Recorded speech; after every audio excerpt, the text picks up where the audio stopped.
नमस्कार, स्वागत है आपका और आप देख रहे हैं अपना यूट्यूब चैनल रीमिकिट पर। प्राथमिक कृषि साख समिति यानी पैक्स, इससे संबंधित ये वीडियो है और इस वीडियो के माध्यम से हम आपको क्या नया है इस चुनाव में और क्या बदल गया है इस चुनाव में, उसके अलावा कौन कौन से इंपॉर्टेंट लिफाफे हैं, कौन कौन से पद हैं और क्या कुछ नया है इस चुनाव में, इस वीडियो के माध्यम से मैं आप तक लेके आऊंगा। तो चलिए वीडियो को शुरू करते हैं और देखते हैं कि क्या कैसे है। यदि आप वीडियो को पहली बार देख रहे हैं तो आप इसे सब्सक्राइब कर लें, क्योंकि एक शैक्षणिक चैनल है और शिक्षकों के कार्य के प्रति, जैसे ये चुनाव हो गया, उनके ट्रेनिंग के प्रति और शिक्षा और शैक्षणिक संबंधी वीडियो आप तक मैं लेके आता रहता हूँ। तो आइए वीडियो को शुरू करते हैं और देखते रहें कि क्या है इस वीडियो में। अब यहाँ देखना है कि समय, पद, लिफाफा आदि क्या है और क्या नया है इसमें। अभी जो नया इसमें है कि मतदान का समय जो है वो 7 बजे से 4:30 बजे शाम तक है। उसके अलावा पीसीसीबी का पद है इसमें। इसके पहले आपको जो लोकसभा का चुनाव हुआ था उसमें पीसीसीबी के पद नहीं थे, तो इसमें है। उसके अलावा आप यहाँ लिफाफों की संख्या 3 है। आगे हम इस पे डिटेल में बात करेंगे कि कौन कौन से लिफाफे किस बड़े लिफाफे में डाली जाएंगी। उसके अलावा है मतदान दल जो है वो 4 है। पीओ, P1, P2 और P3। PO presiding officer, polling officer 1, polling officer 2 और पोलिंग ऑफिसर 3।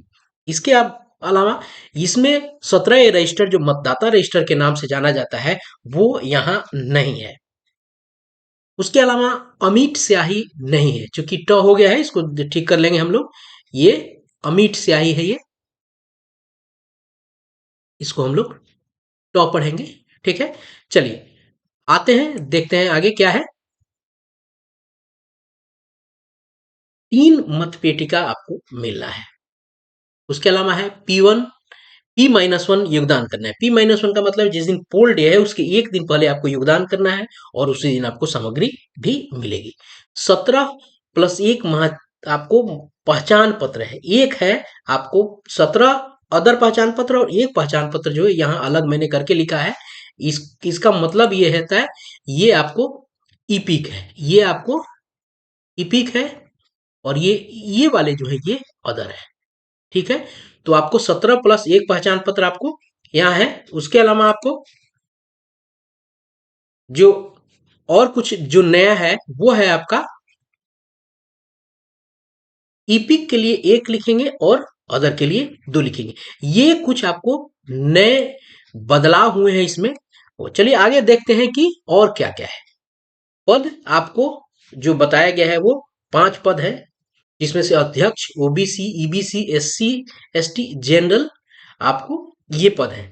5 पदों में अध्यक्ष पद का जो आपको कलर होगा वो लाल होगा और इससे अध्यक्ष के आपको चुनाव होंगे। ओबीसी का जो पद है ये हरा रंग का होगा, इससे 2 पद चुनाव सदस्य चुने जाएंगे। एक होगी फीमेल और एक होगा मेल या फीमेल। उसके अलावा ईबीसी सफेद कलर का होगा, इसे 2 सदस्य चुने जाएंगे। एक फीमेल मैंडेटरी है और दूसरा पद जो है या तो मेल होगा या वो फीमेल हो सकता है। एससी में नीले रंग का होता है, इसे भी 2 सदस्य चुने जाएंगे। एक फीमेल मैंडेटरी है और दूसरा सदस्य जो होगा वो मेल या फीमेल कोई हो सकता है। जनरल में नारंगी, इसमें 5 पद होते हैं।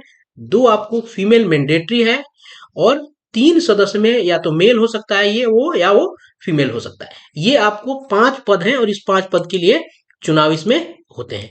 आइए आगे देखते हैं आगे क्या है। आगे हम देखेंगे लिफाफे। लिफाफे 3 है, सांविधिक लिफाफे, असांविधिक लिफाफे और तीसरा लिफाफा। सांविधिक लिफाफा में 6+1, एक अलग से जोड़ा गया, अगर अलग से आदेश आ जाता है तो एक और उसमें जोड़ दिए जाएंगे और 6 लिफाफे आपको उसमें बेसिकली होते हैं। असांविधिक लिफाफे में 5 लिफाफे होते हैं और तीसरे लिफाफे में बची हुई जितनी सामग्री है उसको रख देते हैं। अब हम आगे देखेंगे कि कौन से लिफाफे में कौन सी चीजें आपको डाली जाती हैं। तो आइए देखते हैं अगले स्लाइड्स में। ये है स्टेचुरी पैकेट्स। इसमें आपको देखे गए 7 लिफाफे की बात की गई है, मैंने 6 और प्लस कहा था। तीसरे में देखिएगा अन्य लिफाफा है। पहला लिफाफा अगर इसमें देखा जाए, जो सांविधिक लिफाफे में जो छोटे लिफाफे के अंदर चीजें रखी जाएंगी, वो है मतदाता सूची की चिन्हित प्रति, ये P1 के पास होता है। व्यवहारित मत पत्र के प्रतिफल, ये आपको P1 के पास भी होगा और P2 के पास होगा। P1 के पास क्या होता है, अध्यक्ष का होता है और शेष 4 जो होता है वो किसके पास होता है, P2 के पास होता है। रद्द किए गए मत पत्र, ठीक है। अभ्यासेपित मतों की सूची, जो चैलेंज वोटर होते हैं, निवेदित यानी टेंडर वोट मत पत्रों के लिफाफा, ये थोड़ा स्पेलिंग गलती है, इसको ध्यान नहीं देंगे। निवेदित मतपत्रों के लिफाफा और सूची। अव्यवहृत मतपत्र, जो बच गए हैं आपको मतपत्र आपको व्यवहार में लाने से, यानी जिसका काम नहीं हुआ है। उसके अलावा अन्य ऐसे कागजात जिनके संबंध में निर्वाचन पदाधिकारी आपको निर्देश देते हैं। उक्त सीलबंद लिफाफे को एक बड़े लिफाफे में रखकर सीलबंद किए जाएंगे। यानी ये सारे के सारे अगर रखे जाएंगे 6+1, ये सब के सब सील बंद होंगे और ये एक बड़े लिफाफे में रखे जाएंगे जिसको सांविधिक लिफाफा कहा जाएगा, और वो भी सीलबंद होगा। आपको स्टेशनरी के साथ ये सबसे बड़ी क्वालिटी होती है कि उसके सारे के सारे लिफाफे सीलबंद होते हैं। चलिए आइए नॉन स्टेशनरी को देखते हैं। नॉन स्टेशनरी में हमारे पास क्या है। नॉन स्टेशनरी में आपको 5 लिफाफे की जिक्र मैंने किया था। सभी लिफाफे अलग अलग सील बंद होंगे। इसमें बात है कि सभी लिफाफे जो अंदर लगे हैं सब अलग अलग सील बंद हो गए। ठीक है, अब देखते हैं इसमें कौन कौन से होते हैं। इसमें होते हैं आपको मतदाता सूची की अन्य प्रति, ये P2 के पास होता है और एक प्रिजाइडिंग के पास भी होता है। मतदान अभिकर्ता की नियुक्ति पत्र, ये 10 प्रपत्र से आपको इसकी नियुक्ति करते हैं, वो रखा जाता है। दृष्टिहीन और निःशक्त मतदाताओं के साथियों की घोषणा होती है। अव्यवहृत और नष्ट पेपर सील, वहां पिछले में था आपको मतपत्र था, यहाँ है नष्ट पेपर सील। पेपर सील कहाँ लगाया जाता है? पेपर सील लगाया जाता है आपको जब मत पेटी बंद की जाती है, उसमें इसका यूज किया जाता है। 5वां है अव्याक्षेपित मतों के संदर्भ में प्राप्त राशि। आपको पता है कि 5 रुपए की राशि इसमें ली जाती है। और रसीद बुक का लिफाफा, ये है आपको असंवैधिक लिफाफा। उसके अलावा हम आगे आगे आते हैं और देखते हैं कि क्या है तीसरे पैकेट में। तीसरे पैकेट में है क्या है, अन्य मतदान सामग्री। जैसे वहां तो हम लोगों ने दोनों में अलग अलग देख लिया, यहाँ जो जितनी बची हुई सामग्री होती है यह अन्य, इसलिए अन्य शब्द यहाँ आपको प्रयोग किया गया है। मेटल सील, प्रभेदक चिन्ह, प्लास्टिक मुहर, स्टाम्प, पूसर, मेटल रूल, वोटिंग कंपार्टमेंट आदि सभी को अलग तीसरे पैकेट में रख देंगे। सील बंद करने की आवश्यकता नहीं है। संग्रहण स्तर पर इन चीजों का मिलान हो सकता है, जरूरी नहीं कि मिलान होगा ही, हो सकता है। अब देखेंगे कि वो कौन कौन सी सामग्री है जिसे आपको संग्रहण केंद्र पर लेके जाना है, यह जानना आपको बड़ा जरूरी है। तो आइए देखते हैं कि कौन कौन से वो चीजें हैं जिसको आपको संग्रहण केंद्र पे लेके जाना जरूरी है। संग्रहण केंद्र पे ले जाने वाली चीजें, इसको देखना बड़ा जरूरी है। सील बंद मत पेटिकाएं, आपको पता है कि 2+1 यानी 2 बड़े मत पेटी मिलते हैं और एक छोटा मिलता है, और तीनों को यूज करना है, ऐसा नहीं है ये तीनों यूज्ड होंगे। ठीक है, उसके बाद मत पत्र लेखा 2 प्रति में बनती है, ये खुले में जाएगा और ये आपको जमा करने वाला सामान है। वो तीनों लिफाफे जो देखे उससे अलग है। ये मत पत्र लेखा 2 प्रति में बनेगा, और ये 2 प्रति में तो बनेगा ही, ये पदवार बनेगा।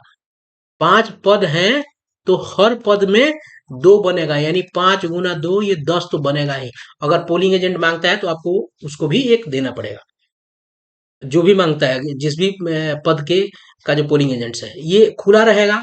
पेपर सील लेखा ये 2 प्रति में बनेगा, ये खुला रहेगा। पीठासीन पदाधिकारी की डायरी 2 प्रति में बनेगा और खुला रहेगा। Stationery packet, non stationery packet और तीसरा पैकेट। यहाँ एक चीज आपको लिखना छूट गया है, वो है घोषणा।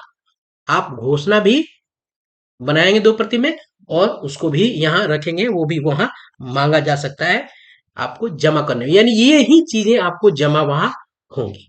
क्लियर है?